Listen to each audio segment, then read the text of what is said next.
Tu cherches un téléviseur Hisense pour 2026 et tu n'as pas envie de passer des heures à éplucher des fiches techniques, alors reste bien ici, car je vais te présenter des modèles allant de correct à vraiment très solide et t'expliquer lequel vaut le coup selon ton usage.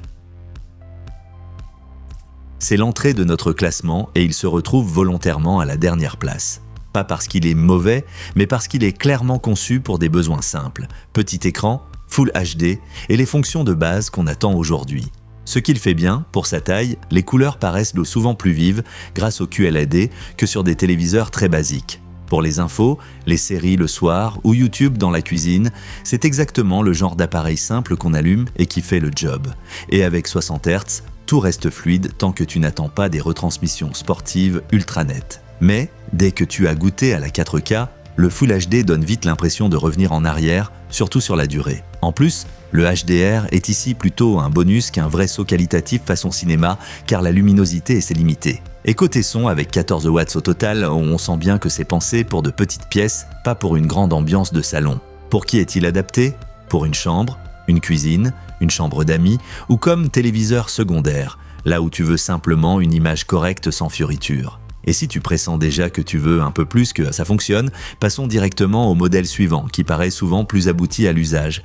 Et au passage, les liens vers tous les téléviseurs de la vidéo avec les meilleurs prix se trouvent en bas dans la description. À la 4e place, on trouve le modèle qu'on peut voir comme le grand frère un peu plus mature du précédent. On reste sur une taille compacte et du Full HD, mais à l'usage, l'ensemble paraît légèrement plus abouti. Son principal atout, c'est un contraste et un rendu d'image souvent un peu plus marqué dans cette catégorie et les couleurs QLED font encore une fois un très bon travail. Le son est aussi légèrement plus puissant avec 16 watts, ce qui peut vraiment faire la différence dans une petite pièce. Si tu regardes des séries le soir sans avoir envie de monter constamment le volume, c'est plus agréable. En résumé, le même type d'usage que pour la 5e place, mais avec un rendu plus homogène. Les limites restent toutefois similaires. Le Full HD est le point faible si tu es proche de l'écran ou si tu accordes beaucoup d'importance aux détails. Et le HDR est bien présent, mais pas au point de te donner un vrai effet waouh dans les scènes lumineuses. En comparaison directe avec les modèles 4K plus haut dans le classement, l'image paraît moins nette et moins impressionnante dès que tu lances des contenus de qualité. Si tu cherches un petit téléviseur coloré, correct et simple à utiliser, ce modèle répond parfaitement à ce besoin. Mais dès que tu te dis « je veux quelque chose de plus durable, je veux de la 4K et je veux vraiment profiter des films », il est temps de passer à la catégorie supérieure. Et c'est exactement là que nous attend la 3e place. Si cette vidéo t'aide, pense à laisser un like et à t'abonner à la chaîne, ça me soutient énormément. Là, ça devient intéressant car la 3e place revient au modèle qui peut représenter pour beaucoup le premier vrai moment « aha ». Le passage du Full HD à la 4K n'est pas qu'un chiffre, ça se voit clairement au quotidien. Les textes sont plus nets, les visages plus détaillés et les films paraissent immédiatement plus qualitatifs. Ce que j'apprécie sur ce modèle, il prend en charge plusieurs formats HDR, dont le Dolby Vision. C'est très pratique car tu n'as pas à te soucier du format utilisé par ta plateforme de streaming. Tu appuies sur lecture et le téléviseur gère. À cela s'ajoutent des couleurs QLED intenses et une diagonale de 127 cm qui a vraiment du sens dans un salon. Dans cette gamme de prix, c'est souvent le modèle qui fait dire « Ok, là on a un vrai téléviseur ».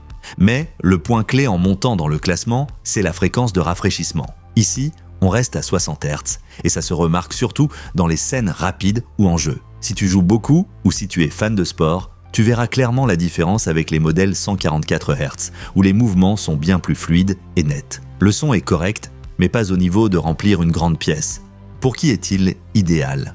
Pour celles et ceux qui regardent surtout des films et des séries en streaming, veulent un téléviseur 4K abordable et attachent de l'importance aux couleurs vives et à une large compatibilité HDR. Si le jeu vidéo est occasionnel chez toi, c'est un très bon choix. Et si tu te dis « je veux des mouvements ultra fluides parce que je joue souvent », alors passons à l'étape suivante avec la 2e place.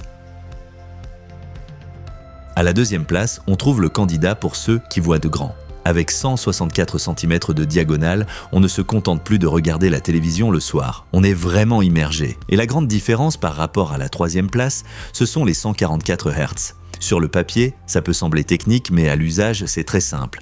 Les mouvements sont plus fluides et plus clairs. Concrètement, Cela signifie que les films d'action sont plus stables, les travelling plus agréables et le jeu vidéo paraît plus réactif.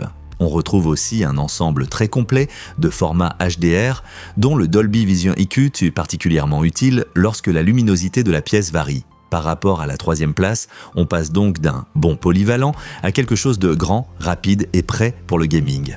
Malgré tout, il n'est pas numéro 1 et il y a une raison à cela. La luminosité reste dans la moyenne et c'est justement là que se jouent les effets stage, les effets HDR les plus spectaculaires. Si tu regardes souvent dans un salon très lumineux ou si tu veux un HDR vraiment percutant, un autre modèle du classement fait encore mieux.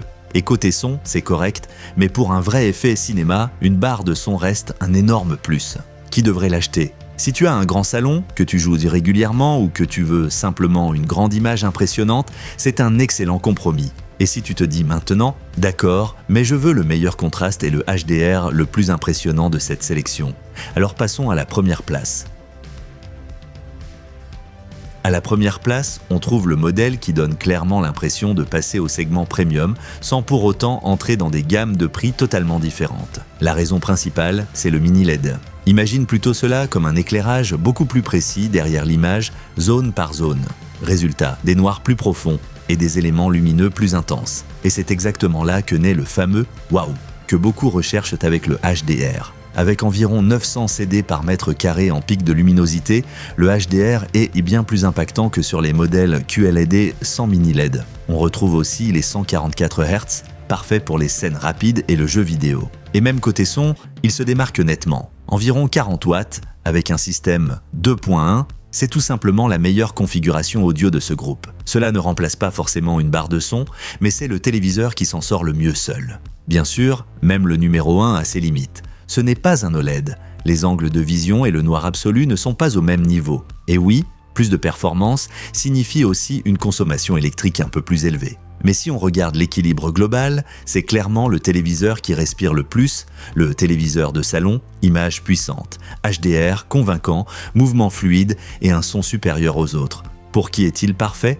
Pour celles et ceux qui veulent vraiment profiter des films, regardent souvent en journée dans des pièces lumineuses et cherchent en même temps un téléviseur très agréable pour le gaming. Si tu ne devais en choisir qu'un dans cette liste et que tu veux ressentir le plus net sentiment d'upgrade, c'est clairement celui-là.